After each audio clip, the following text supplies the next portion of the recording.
Nagkaroon ng maikling pagsabog ang bulkang Mayon kahapon ayon sa PHIVOLCS, Philippine Institute of Volcanology and Seismology. Nangyari ang phreatic eruption bandang alas 4:37 ng hapon na tumanggal ang halos 4 na minuto. Umabot sa mahigit 1 kilometro at taas ng usok at abo na ibinuga ng Mayon. Dahil dyan nakapagtala rin ng ashfall sa mga kalapit na lugar.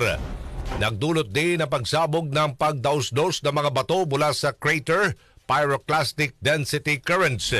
Ang phreatic eruption ay bunsod ng pag-init ng tubig sa ilalim ng lupa dahil sa volcanic activity. Samantala, nagpaalala naman ang mga otoridad sa mga residente malapit sa bulkan na magsuot ng face mask kapag lalabas ng bahay para maiwasan ang respiratory illnesses. Kasalukuyang nananatiling nasa Alert Level 2 ang bulkan pero posibleng iakyat ito sa Alert Level 3 kung saan kinakailangan ilikas na ang mga residente.